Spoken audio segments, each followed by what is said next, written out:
Welcome back, televiewers of Star Television. This is Sunday Live. Before that musical break there, I told you that we will be having a guest as always on today's edition of the program. And our guest is a very fine guy. He does spoken words. Yes. There is just a lot about spoken word artists, their inspiration, the messages they pass across, and why they decide to pass in that form. They've always been wishing to know. I'm sure a lot of you out there too want to know. There are times that there will be competitions and they'll be like spoken word artists, and you'll be like, why did you not just do this thing in singing? Why did you not just produce this thing as a movie, let others act? Why should you stand, use your voice, your emotions to say these things? Follow me, ladies and gentlemen, as we welcome Tani Desmond Awa. You can call him Mottanni. Forget about a long name. Let's just call him Mottanni. Happy Sunday to you, Mottanni. Thank you very much, Siddy. It's an honor to be on Sunday Live on Star TV, and it's a privilege. Thank you so much for having me today. It's a pleasure having one big Mottanni in the house Not the today. not the public for it. Calm down, no small anger issue already Yeah, take over. I get anger issue. So tell me how it's a Sunday unfolding. It's been an engaging Sunday so far because I had a lot of things that I had to do, and one of them is being here today. And before being here today, I had to go to the studio, do some recordings before coming here. I'll be leaving here for rehearsals, for shows, and all that. It's been eventful and engaging. Ah, that's good to know. So tell us, who is Mottanni? Who is Motani? I would say it's simple. Motani is Rabakwa Pikin, Rabakwa boy, Grafi Pikin, as some people they call him. I am a spoken word artist, I am a voice artist, and I am a poet. That's the capacity that brings me here today. All right, spoken word artist. What gave you the interest? Why were you interested in every form of art? Like you can say the message through pictures. You can say the message through music. You can say it even through movies. Why choose spoken words? The beauty about it is that, City, when you look at life, all this variety of different art forms, they do exist. One of the main reasons is to be able to reach out to different people based on their what captures their interest. That's why when you see people pick out when there's a message or something to pass out to the population, some people will decide. Some people will only get it if you put it in music. Some people will only get it if you put it in a painting. Other people will only get it if you put it in maybe a write-up conventional poetry, or you put it in some other sculpture or some other art form. So, spoken word poetry. What got me there is there was a time in my life where I was going through a lot of challenges. It was so bad that I found it even difficult to walk on the road. It was challenging. I had a lot of illusions, a lot of fears in my life, and what got me out of that moment, what got me out of that moment was music, motivational speaking, and motivational speakers and their messages, and poetry. Those were the three things that had to help me get through that difficult moment of my life. So, when I succeeded to navigate the difficult moment I had, the question I asked myself is, during those difficult moments, the question I asked myself was that, is this all about life? Is life all about just you are born, you go to school, get a job, get a wife, give birth to kids, and stay and retire and die? There must be more to life than just all of this. And then I asked myself too. Imagine during the moment I was in, I had none of these forms of art: spoken word poetry, motivational speaking, and music. If I didn't have all of these art forms, I'm not sure I would be seated here today. I would have gotten myself or got myself to a point where I would do something drastic or something terrible, and maybe I would have been locked up somewhere, or maybe I would have even been dead by now. But thank God to these people, I was able to go through that moment. So I told myself, okay, now some other people, by expressing themselves in the forms of art that they love has helped you get through a difficult moment. So, what are you doing to make sure that other people can benefit from you in difficult moments that they have, in stressful moments that they encounter, in painful moments that they encounter? So that is where I had to get myself to a point where I say, okay, I need to do something. I need to do something that when someone encounters it, it should be able to help them out of a difficult moment. It should be able to help them overcome a challenge they are facing. It should be able to even bring joy or smiles to their faces. And so that is what got me into spoken word poetry, coupled with the fact too that in the long run I realized that while I was growing, there are things that if I knew better, I would have been better, I would have done better, but I didn't have that opportunity to get to know. I didn't have that elder brother or elder sister that could tell me that, okay, this is what you're supposed to do, this is what you're supposed to do. If you do like this, you get there. You do like this, you go there. So I made an oath to myself that I am going to be that elder brother I never had to the younger generation and even to the elderly.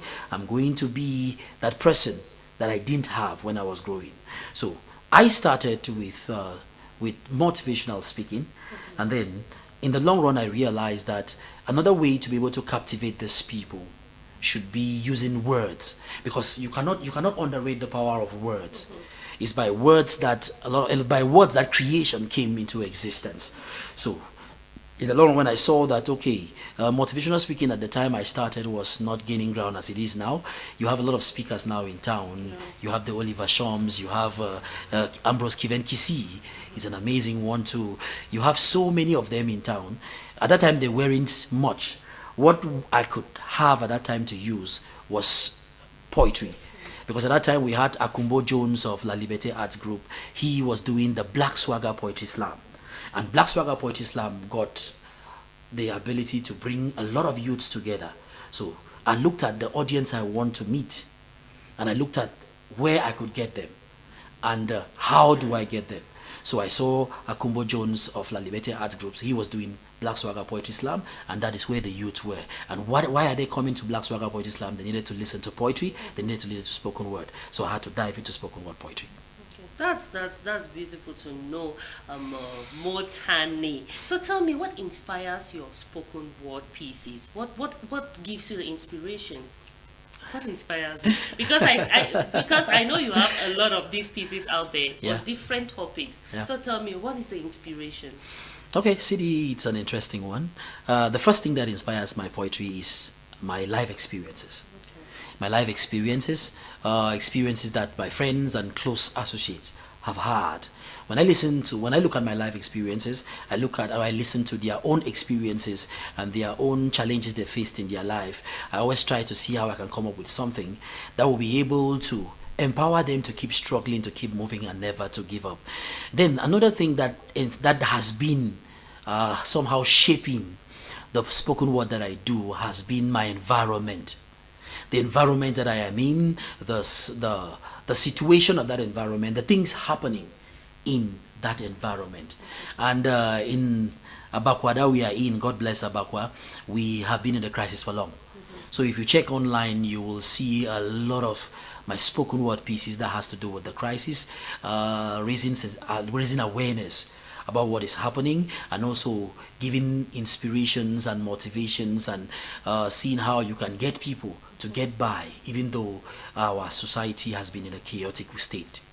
Yeah, I've watched you on stage a couple of times, Mottanni, and I can say that you actually embody what you are talking about, like your facial presentation, your physical, like you try to be what you're talking about. Let people not only hear you say it, but see you say it as well. So walk us through that creative process. How do you go through writing this and putting yourself into it, so people, when they listen to you, they see it through you?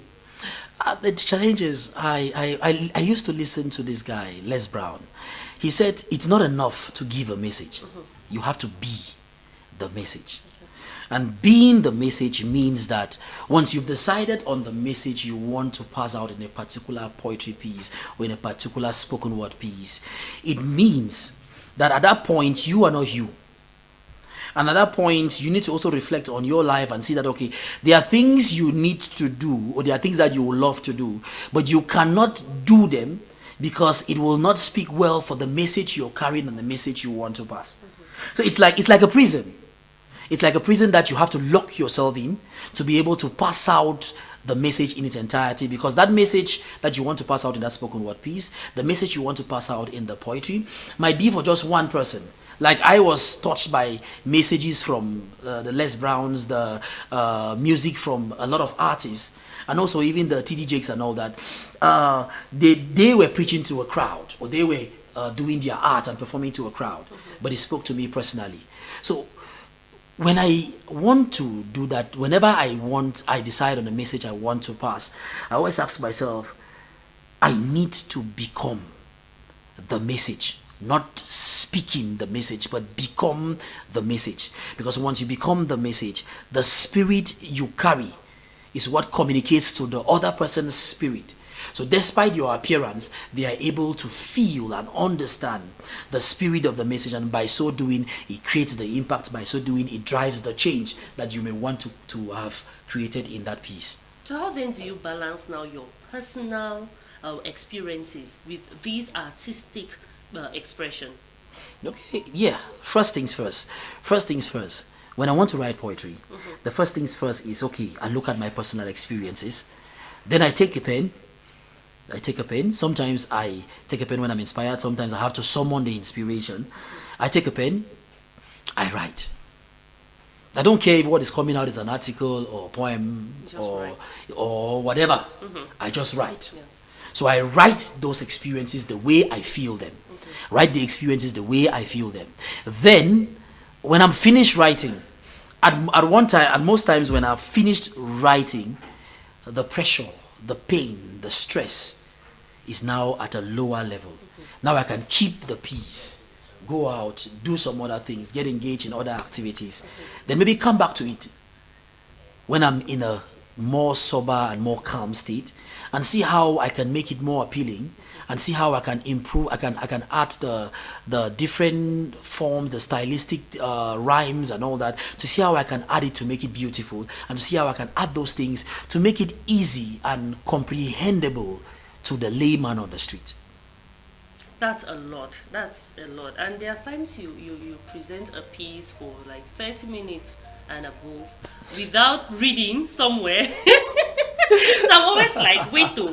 So Mottanni wants to tell me that he don't take his time, he write the thing in the ikramam. He can stand like you understand? I get you. Yes. I get your point. Is it that you just understand what you have written and in front of people you just let it flow, or you actually have to cram these things? Like, it's just a lot, seriously, and it's beautiful too. You get to see the expression, the words, and everything, and you be like, this is a lot of creativity. You see how you look at me with so much admiration, or you look at me and you wonder what kind of mind I have. Yeah. That's how I used to look at Joyce Babatunde. When I started poetry, Joyce Babatunde had been in it for long.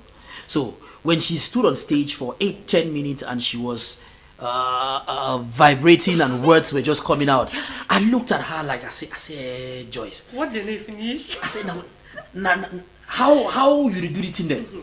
She looked at me. There was one time she performed at Black Swagger Poetry Slam for like 8 minutes. When I asked her, she said she wrote it yesterday. I said, Mom, how you do it in there? Mom, they caught me so.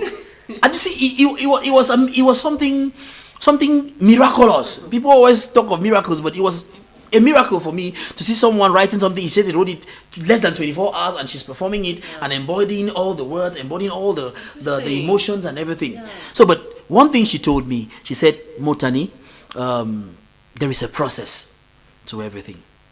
I always remember that her advice, that Mottanni, listen to me, there is a process to everything, and you cannot skip a step in the process. If you want to skip a step in the process, you will short circuit and die, or you will go to the stage and make a fool of yourself. It takes a process for you to get to where I am. That is the thing Joyce told me. And she said, just keep practicing. Just keep trying and be you. One day, you'll be able to do that. So if you are telling me that today, then I'm happy, and I'm telling Joyce that, Joyce, I don't need to reach to that level. So Joy, in fact, I don't need to reach for that level. But one thing is, you write it one line at a time. As Joyce Babatunde told me, that Mottanni, you write it one line at a time, to one stanza, to a whole block that makes the poem, that makes the poetry. So, but she said, as you write it one line at a time, you are going to master it one line at a time. So that's what Joyce said. You master it one line at a time. Sometimes it will take you an hour to be able to master a stanza of 8 lines. You start by mastering just one line, and you sit. You master the second one. Try to see if you can combine it with the first. Master the third line. Try to see if you can combine it with the 1, 2, 3. Yeah. Sometimes you try, you master 1, 2, 3, 4. Number 5, you master. You discover that you've forgotten the other 4. Those are the challenges of my job. Yeah. Those are the challenges of my job. But once you are on that stage, and you already know, because the first thing you do when you want to write a poem or a spoken word piece is you already have a message you want to pass. Once you already know that message, it gives you a lot of power to be able to even create while being on that stage. Sometimes you have mastered everything that you were supposed to say on that stage, but the spur of the moment, those lines are not coming. The spur of the moment, the pressure, those lines are not coming. You are trying to remember. At least you don't forget yes, or you don't forget who. You know how you forget who is. I say, boy, spell me who. Is. So sometimes you don't, but once you know the message, and once you're cognizant of the fact that you standing on that stage, you're not representing you, you're representing generations. You're standing on that stage with your ancestors, you're standing on that stage with your forefathers. Once you have that in mind, even when you've forgotten those lines, you will still be able to create on that stage and pass the message that you were intending to pass. Thank you very much, Mottanni. Like it always really amazes me. Like it's always like, wow, what kind of mind is this? Yeah, it's so beautiful. It's with that, televiewers, that we are going to watch a piece of Mottanni performing. Yes, I feel the talking matters on. I feel this is the one just talk. Muna siam. Using the item. Muna siam. Amos, if that piece by Mottanni is ready, please let's have it.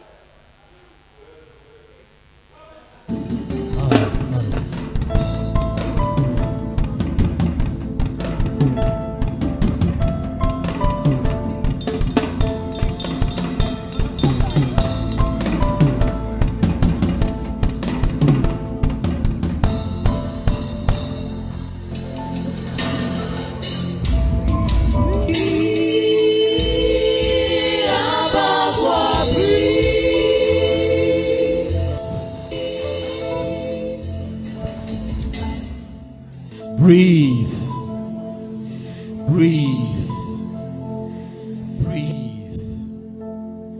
The graphic begin. Breathe. Abakwa. Breathe. Bamenda. Breathe. Northwest. Breathe. Africa. Breathe.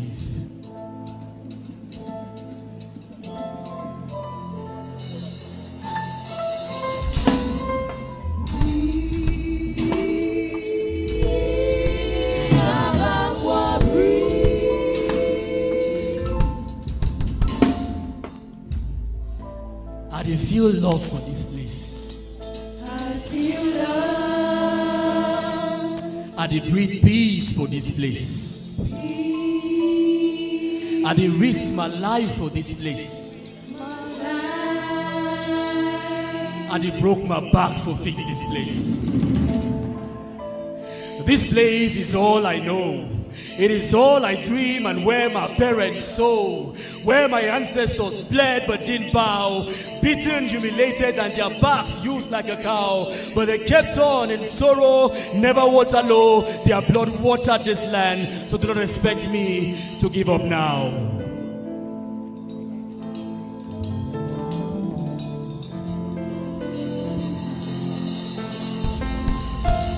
For they cried, They laughed, they sang and danced to the sound of lush weepings from fellow brothers, but looked up to Baba for up. So us he raised to take by force, like the days of John the Baptist. So know the wonder, or try for put asunder, for we fight each other for love and stamina, preparing ourselves to fight the intruder. For our land must prosper, our children must grow, and our people must show that the sweat of their brow is proof of their power. Uphold our languages we will, uphold our diversity we will, roar we will, if you try for touch our culture.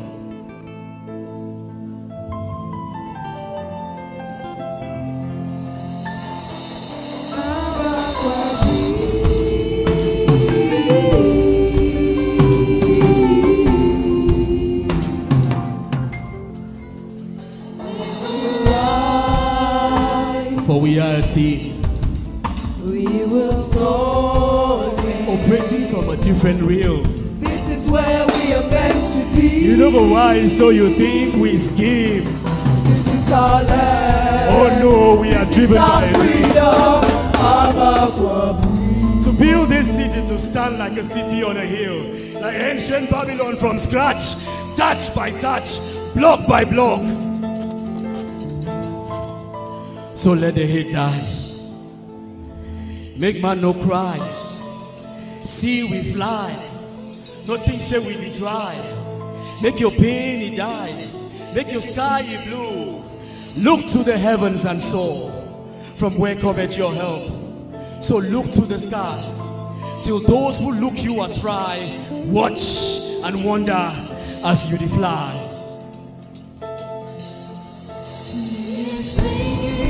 Out of the downhills, taking us out of the waste places, bringing us back to the promised land.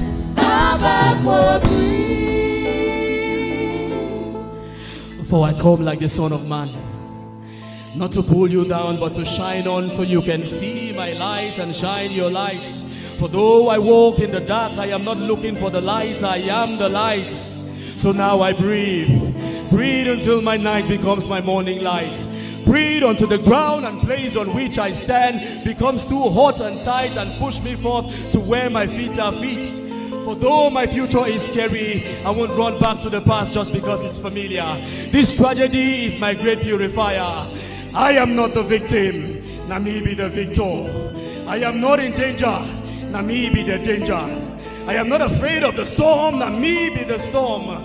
I am not fighting to win, I want to fight. I am not fighting for victory, I have been victorious to fight.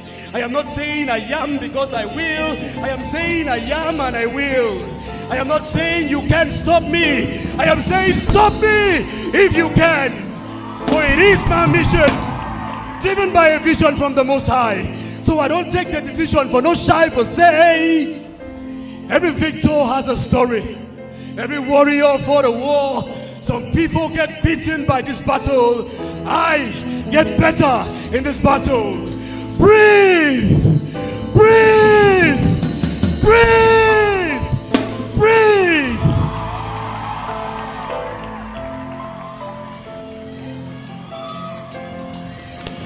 So let the hate die. Make man no cry. See we fly. Nothing say we dey dry. Make your pain he die. Make your sky he blue. Look to the heavens and soar. From where cometh your help. So look to the sky. To those who look you as fly, watch and wonder as you fly.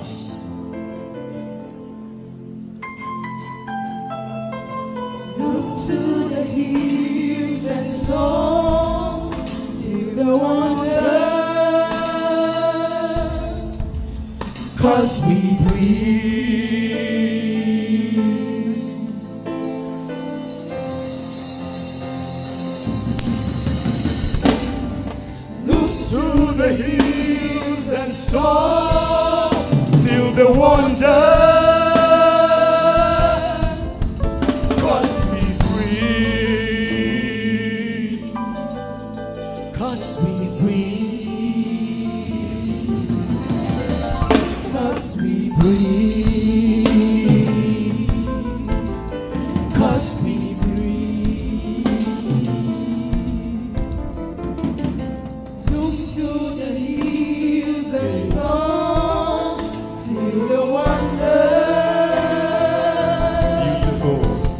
'cause we breathe. Beautiful.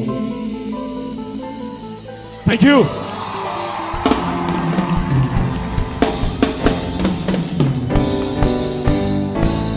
Ladies and gentlemen, put your hands together for Mottanni. I'm sure the way I was smiling while watching that is the same way you all out there, televiewers, were smiling as well while watching it. One thing, Mottanni, that usually really intrigues me about you boys is the voice. Tell me, have you worked on your voice, or it's just your voice? Because it's a voice that if you are on stage and someone is passing outside, they want to come back, like, who is that? It draws that attention. So have you worked on the voice, so that people who want to get into this thing, they should know if they have to work on their voice, or they don't need to get their natural kind of voice? Siddy, thank you very much for that intriguing question. The first thing is that you have a voice. Yeah, I remember this voice I have. When I was young, I was being insulted for this voice. Okay. That's the first thing. They used to call me the boy with the big voice. It was so catastrophic that in the quarter, whenever I'm passing, they say, "Come over here." Small people tell a big man. At one point, I started eating all kinds of stuff to get this voice to just go away and let me just be. So, all of us can speak, but no matter how much power your voice carry, you need to train it. You need to train it. The voice was there, but we still had to train it. I've been in the choir. And I was singing bars. When I went there, that's where I realized that you have a very good, big voice, but that does not mean that you can sing. You need to train that voice to be able to sing the bars. So actually, definitely you have a voice, but you need to train it. You need to hone it, okay? You need to hone it to be able to be able to captivate, to be able to somehow tune it to the message you want to pass. Because the performance you've watched, Fireside, by myself, by Mottanni, you have Dew of Hermon and Luke's Amiga. It's not how I perform every piece. Yeah, that's why you need the training to know which kind of way to approach with your voice, and then which kind of message do you want to pass with your voice. If you do have time, you watch other pieces and you see that it's a different thing. So you need to train that voice, as you have asked. So what unique element do you bring into your own form of spoken words, into your own poetry? We have spoken word artists out there. Yeah. So what is the unique element you bring into yours? The beautiful thing about spoken word poetry and the one I do is, first thing, when we were engaged in this thing, we thought we were the first people doing spoken word poetry. We were used to conventional poetry in the northwest region of Cameroon, and sometimes we even thought we were the first in Cameroon before we realized that other people had been doing it for ages. Yeah. Sometimes you think you're reinventing the wheel because you've not done research. You think you're doing the first person to do this. Yes. Till we got to realize that you see the Lapiro, the Bangas, you see the Kopos, those people were doing spoken word poetry, musical spoken word poetry. So, and then another thing we realized is conventional poetry was being done in school, and most people, all they do was look at the poetry, read it in class, write it for exams, and that was all. So the question we asked ourselves when we engaged in this type of things was, okay, how do we take the poetry in the classroom that embodies a lot of lessons, embodies a lot of stories, and a lot of life lessons that could help people get along with their daily activities? How do we take it to the street? And that's what brought it to spoken word poetry, because spoken word poetry is a little different. It's another form of poetry, but it's different from conventional or written poetry. So the unique thing we are bringing is, my goal is to be able to take poetry to the streets, to the layman on the street, so that they can be able to listen, enjoy, understand, and pick out the lessons that we are trying to pass.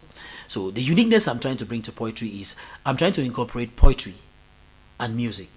The layman, they say music is the life of every party. Yeah. It's the life. If you see a person that does not listen to music, run away from them. Because problem D. Yeah, they get problem. Problem they D. Problem. If they don't listen to any genre, because Yeah. people have their genres. You can play a particular genre and somebody's like. Be another one. But if you play every genre and they are like this, They have an issue. Or they are the issue. Or either they have an issue or they are the issue. Siddy, what does? I beg you, don't come beat man for Siddy, don't shake walk. I beg you. And I see the talk, not with me. I'm talking to viewers of StarTv. It's Siddy that said you are the issue, not me. Yes, these are not giving power of fight. So I'm trying to incorporate poetry with music because I know music people are already used to. People are already used to music. They already love music. So I'm trying to incorporate poetry with music to make it different. Then I'm trying to, what I'm doing now is make it as simple as possible. And that's why we incorporate pidgin. That's why we incorporate. If I knew the dialect that well, I would have incorporated. But I'm working with people who incorporate the dialect into the pieces and even into the singing. Bring it to a language that everybody can be able to listen, understand, and pick the message. Because first things first, you must be able to make it in a way that they can enjoy. Let them enjoy it. Let them be able to be entertained by it. Then entertain, then entertain. Entertain, then entertain. So that is the basic thing we are trying to do. So the uniqueness, as you said, I'm incorporating music. Most of the poets in Bamenda, we are trying to incorporate music, and we are trying to use the local language, incorporate the local language into the pieces to make sure that the layman can be able to understand what we are talking about. Yeah, growing up, when someone says they are a poet, it's like I'm a poet.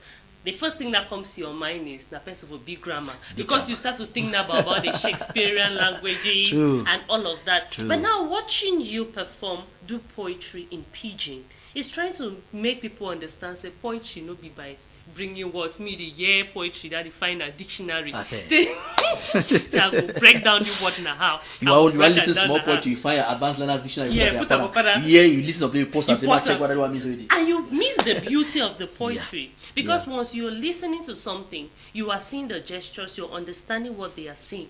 You are then feeling it. All right, this brings me to this question where a lot of people have been saying that Cameroonians are not supportive at all. You see artists, most people love music, most people love watching movies, and your genre, spoken word, is something that a lot of people are not really into it. So if artists are saying Cameroonians are not supportive, actors are saying that, tell me, tricky are Cameroonians supportive? Tricky question, Siddy. Very tricky question. The question I always ask myself when people say this, I say, okay, have you found your audience? Have you found your audience? Because people I know, human beings, will only water what is giving them life. Sure. That is the truth about it. We are so self-centered that we only water, every human being will only water what is giving us life. So, have you found the audience that your poetry, your music, your dance, your painting, have you found that audience that your art is giving them life? Because if you have found them, they will water you to make sure you stay alive, to keep feeding them. But the truth is, when you're starting, it's challenging. Sometimes we just throw it to the crowd.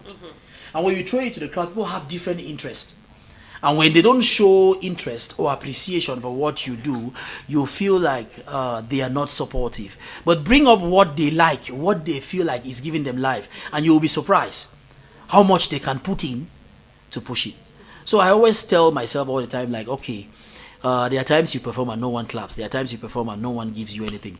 I just tell myself, no, my audience were not here. But I will keep performing different places to see how I can get my audience, then be able to combine them or bring them together such a way that someday I might perform and I get a standing ovation because I've gathered the audience, the right audience who can get inspired, who can get motivated, or who can be taught out of their stress or their pain, who can even heal through that form of art. Because people get to get their healing, get themselves out of stress, get themselves out of pain using different forms of art. Poetry might not work for you, Siddy, but it might work for some other person. Have I found that person that it works for? True. But honestly speaking, I know that you will get the support you need when you find your own audience. So how do you see spoken word evolving in the future? Okay, the evolution of spoken word poetry, I feel like spoken word is already evolving to a point where if you have an occasion, if you have an event, and there is no spoken word poetry, people ask something is missing. You know, say where you go occasion, you know, see achu or you know, see fufu. Yeah, something not lost. Something no pass fine. Even at that place, you say, that no pass fine. No pass fine.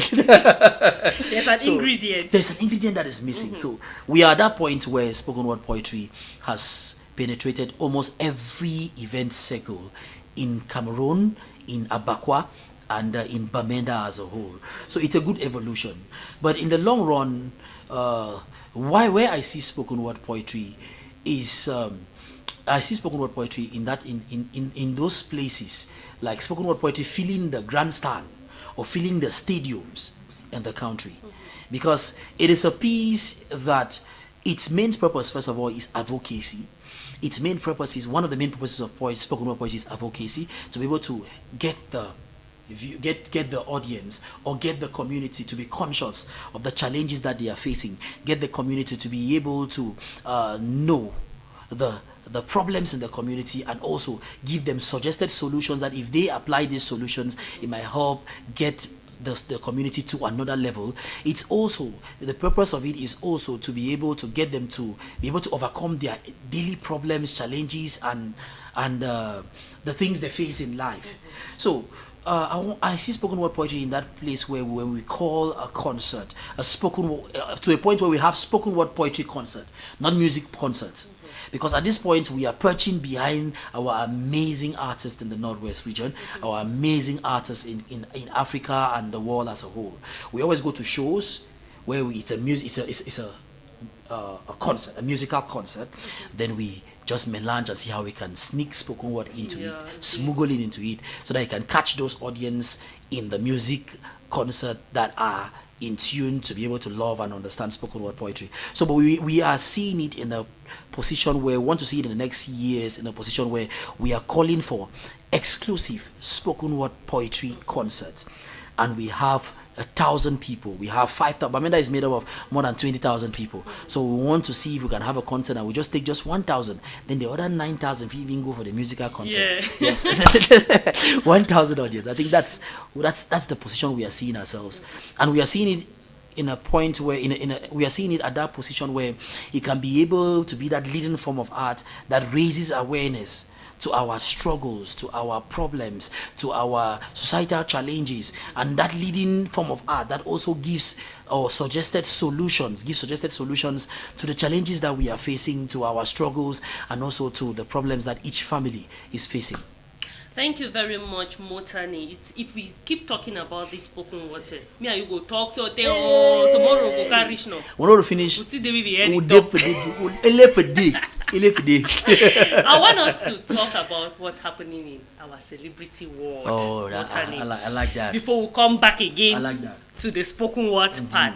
But the very first thing I would like, the Cameroonian film industry is actually evolving right now. Yeah. If you are constant online, you see almost every week we have Cameroonian producers releasing movies. Yeah. Releasing, and we have a lot of people consuming it now, especially given the fact that now our Cameroonian producers bring their movies to YouTube. Good. You know, at first the first question used to be, where are we going to get these movies? There'll be a premiere, people will pay tickets, they will attend, but we'll never see the movie. We don't know whether Cameroon film that the end of we go hear one or two say Netflix buy up. Yeah. If you get Netflix account, you watch out. You don't get that, you just shock. She don't you. So one day we don't make 10 years. They still can say, where did this movie end? A movie like Peace Offering I've never watched. But I knew it was launched and it was one of the biggest movies in town. So there's another one that came out. Is it Fourth Generation? There's another one that came up. Or is it like 5 years ago? Fourth Generation, where you have almost. And I've seen the poster to that, and I've seen a trailer. It's like an amazing movie. Where do you watch? A lot of trailers, you go online, what you see is trailers. You even ask the producers, what's happening to this movie? Okay, recently we had Abakwa that was shot here, and but then we got information that it has been released on a platform, Amazon Prime. Amazon Prime, yes. At least you have a platform there you can watch. That's for people who have access to it. But now a lot of producers are taking it to YouTube. Thanks to Caro, that's Ben Lillian. She started it in Cameroon, bringing the movies to YouTube. Now we have Stephanie Toom, who releases movies almost on a weekly basis too on YouTube. Okay, so these are a new released Cameroonian movie Golden Spoon. It's from the trailer, we understand that it's a good movie. Amos, please give us a trailer of the movie Golden Spoon. If she must survive, then she needs a heart transplant. Your father is alive and lives in Douala with his family.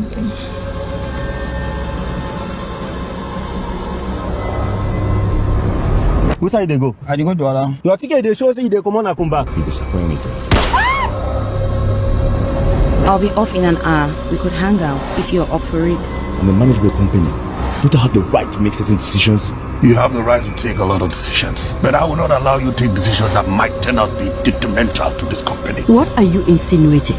That I develop hatred for my own stepson? The fact that you take decisions without considering my own point of view is something I won't tolerate. Always about you and money. You don't have to grossly exaggerate this your insubordination. How am I even sure you're my biological father? Son? Don't son me, woman. It is this same boy who shows you hatred and disrespect. Oh, spare me that, father. Bro, I don't think you're going about this the right way. And who the hell are you to tell me that? You will never have a dime out of my fortune. You will never have a frag out of my money. God is still the head of this family, and he will keep the bond even stronger than before. Amen. Amen.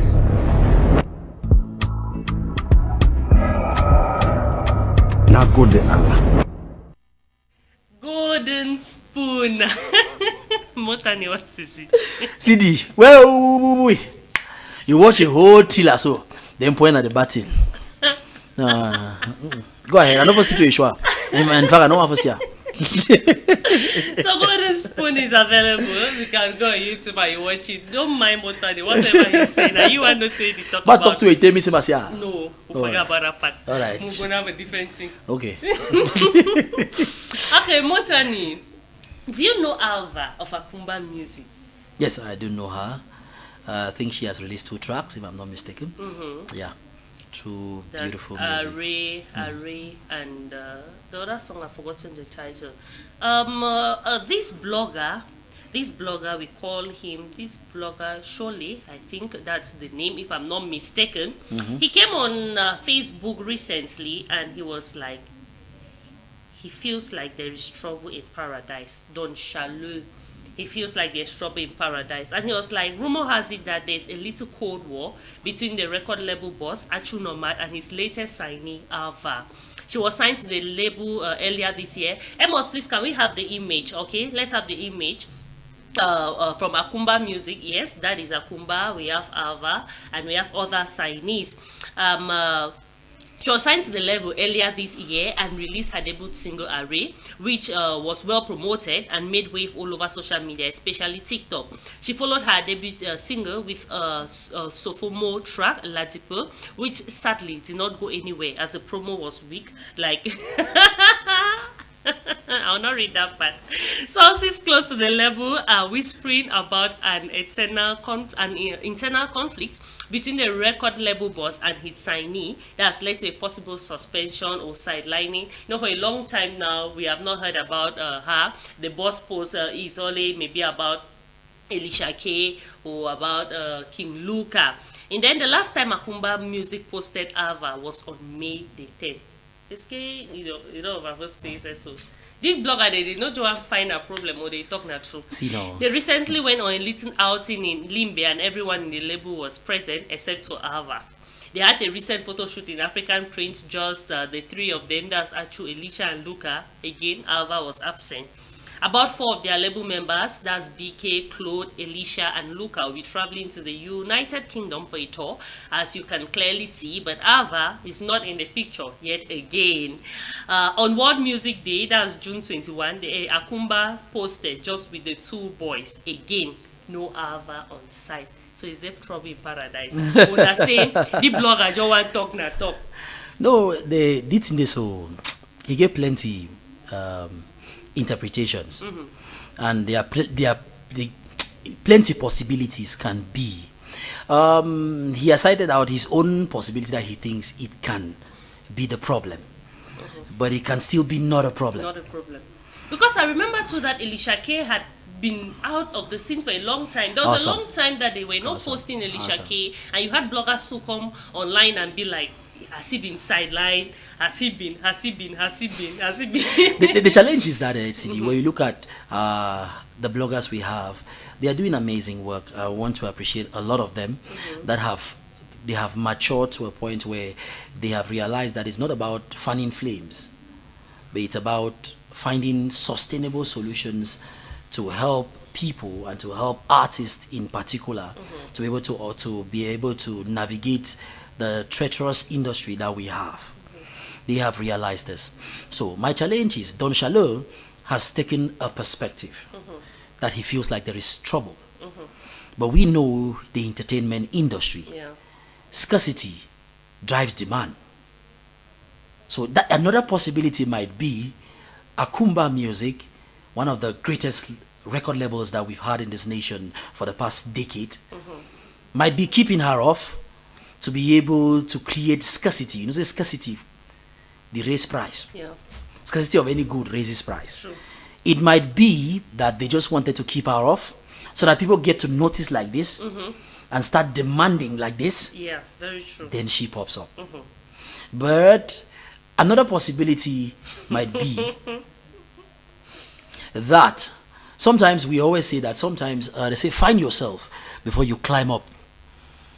You don't climb up to find yourself. You find yourself to climb up. It might be that she has decided not to continue with the industry, which is okay. Which is okay. It's her personal decision, and Akumba Music will not force it down her throat.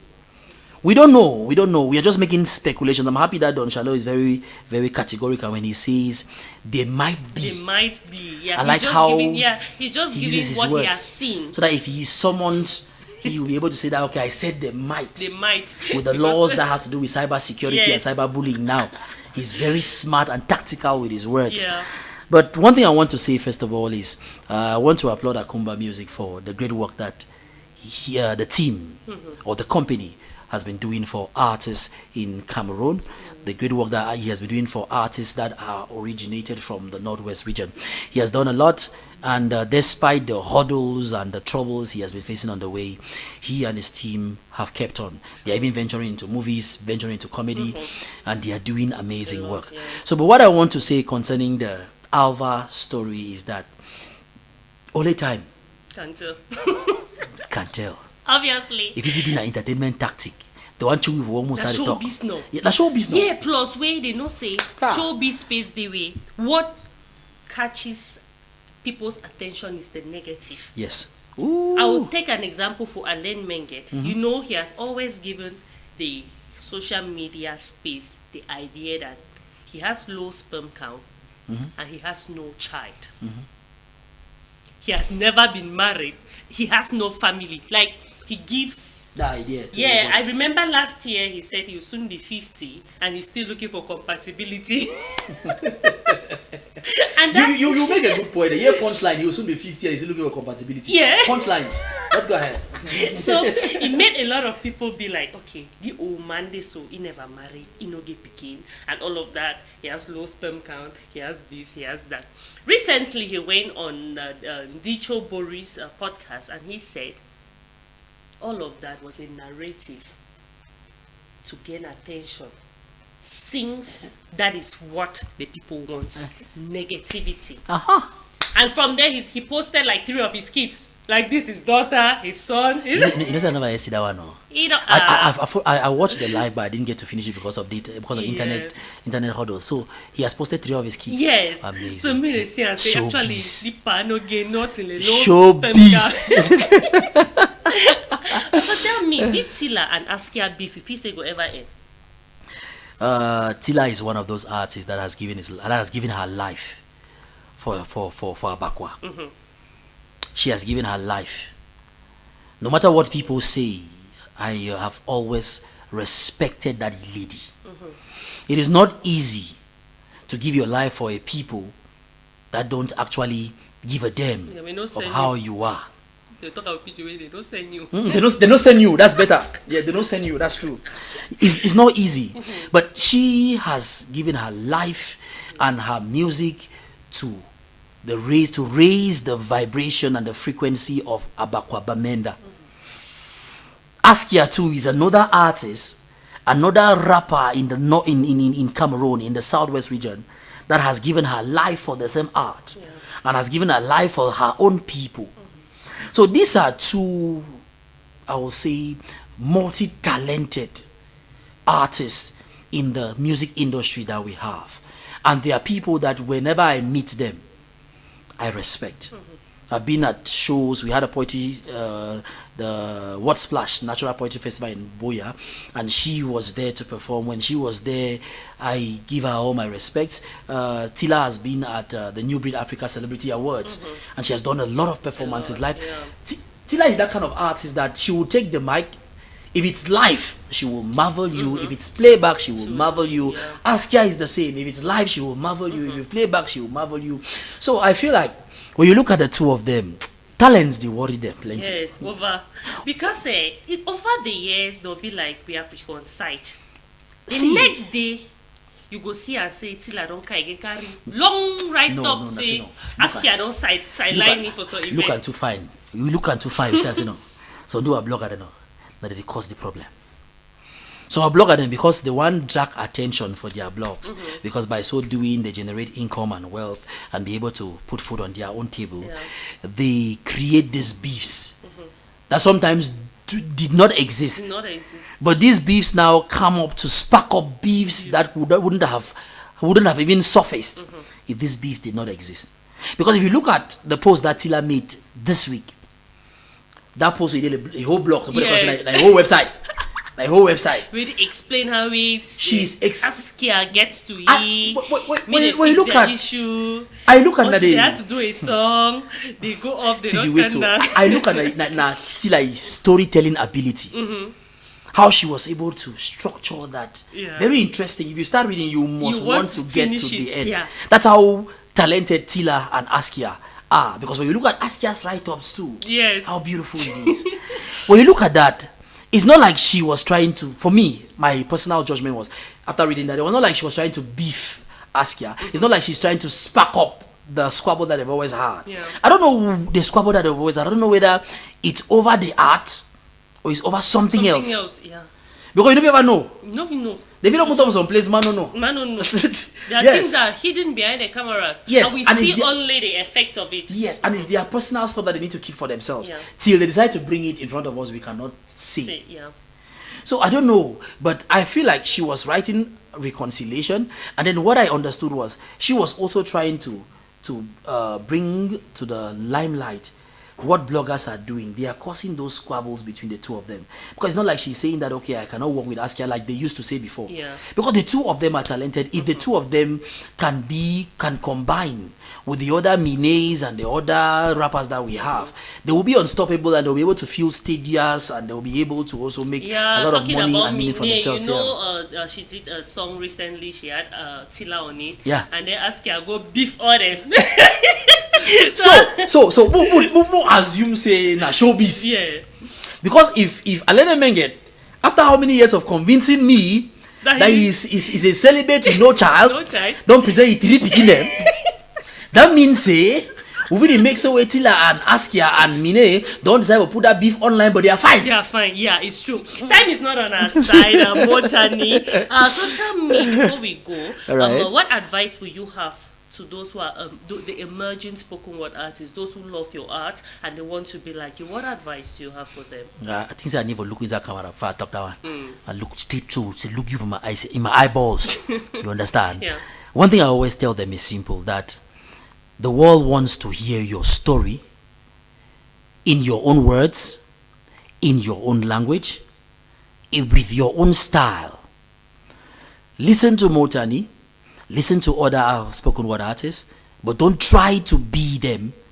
Be you. Because the world has already tasted Mottanni. They want something different. People are always looking for something different. So, spoken word poetry will be what you say it is. It will not be what Mottanni has made it to be, but it will be what you say it is.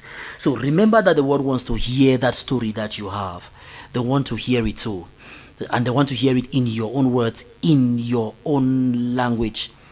And remember that it's not a bed of roses. It's going to be challenging. You're going to even text Mottanni and say, listen to this piece and tell me what you think about it. And Mottanni will take 1 week to answer. Yeah. It's not because I don't want to, but because I'm still trying to build my own self and take myself to a level where I can be able to help others. You can only give what you get, what you have. You can only give what you have. So I'm telling you that keep writing, keep practicing. If you've not had a platform to perform yet, keep writing, keep practicing. Because when the platforms come, what you will not have might be pieces if you had not been writing. When the time comes and you have to, and that opportunity shows up, what will be the thing that can stop you will be the fact that you had not been writing or you had not been practicing. But your time is now. Your time is when you say it is. Just keep working. Thank you very much, Mottanni, and I have taken that advice for myself. For do it, we already start. Now so. Maybe you come over here to go chop money. The Mottanni, no.